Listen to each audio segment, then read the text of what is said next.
Hi, I'm Dean Bushmiller with Expanding Security, and we're here to talk about the Certified Ethical Hacker version 8. Before we get into the course, I want to give you a reason to listen to me. Why should you listen to me? I mean, who am I? Well, I'm a Certified Ethical Hacker. Version 8, version 7, version 6. I understand the testing methodologies of the EC Council. I actually helped write the original exam, and I was a beta tester. I passed on my first try. I have 17 other certifications that center around security and technology. One of the big things for me is that I'm actually a penetration tester for a living, and I write a lot of penetration testing articles. I was a columnist for Penetration Testing magazine for 2012. I did one per month, and I actually made the cover of Pen Test magazine. So I know a little bit about penetration testing. I'm going to take what the EC Council wants you to know about penetration testing and present that, and then I'm going to reach out and grab a hold of the real world and bring that in to our class. So I have some real world experience that will help bring this to life. Now, the EC Council wants to do things their way, and I want to do things my way, and you want to do things, well, for your purposes out there.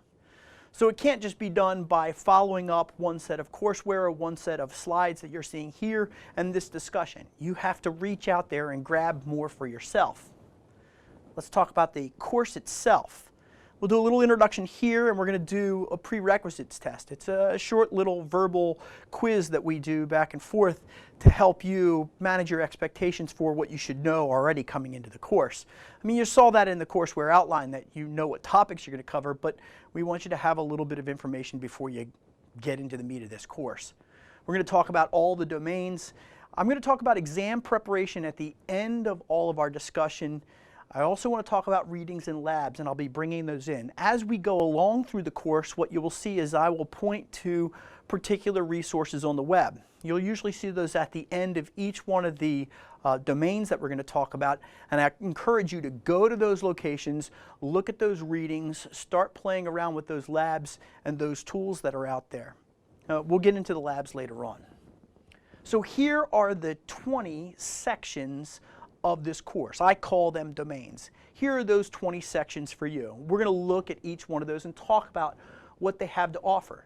In general, what I want to say to you is that you have to have a working knowledge of the administration of these types of tools, of web servers. You have to know how to set one up before you can break one. You need to know how to set one up, administer one, and know those habits that administrators get into before you can start preying upon those habits. Whether those are lazy or good, it doesn't matter, but those habits are predictable.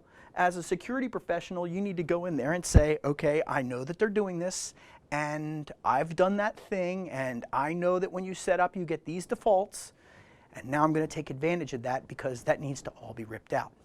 So for each one of these that you see right in front of you, this could be theoretically one section, one expertise that you are good at on a team of penetration testers. I actually happen to have a really large team of global penetration testers that I reach out to. I have one person that helps me with big data. I have another person that helps me with web servers. I have another person who does forensics for me. I have another person that does nothing but mobile whatsoever. And so those people are experts on my team as well as I am, and I say, okay, you take care of this piece and I'll take care of that piece. We'll come together and we'll find out this is actually what's wrong with this system. Usually I'm the person that comes in to meet with the client first, collects up all the information, and then I'm the last person that the client sees that tells them, okay, here's the information that we gathered while we were there, and this is what you want to do about it. So when we start this class, we'll do a little introductory module. That's this and a couple of other things that go along with the understanding of what ethical hacking is and some definitions. And then we'll get into footprinting, which we're trying to find out what the purpose of the organization is, how big the organization is. And you want to do that not only from a physical person standpoint, but also from an IP address range standpoint. You're going to collect up that information in the footprinting and reconnaissance to figure out what the target is, what kind of thing you are hunting. If you're hunting sharks, you use this kind of bait. If you're hunting tuna, you use that kind of bait. And so we want to know how big the fish is.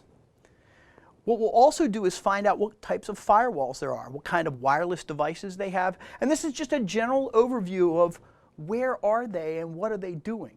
We'll find out if they have any remote access, and really what we're capturing is the positions in the organization that will actually reveal network services. And what I mean by that is, hey, if you need a Cisco engineer, you probably have, well, that position in your company, and those are the tools that you have. If you need a Juniper engineer, okay, well, then you probably use Juniper. Or let's say that you have Maru wireless, then if you're asking for people to support that, that's probably what's inside of your organization. We'll also find out about the organization's users and some of the personal data out there that we can use to pry into the organization.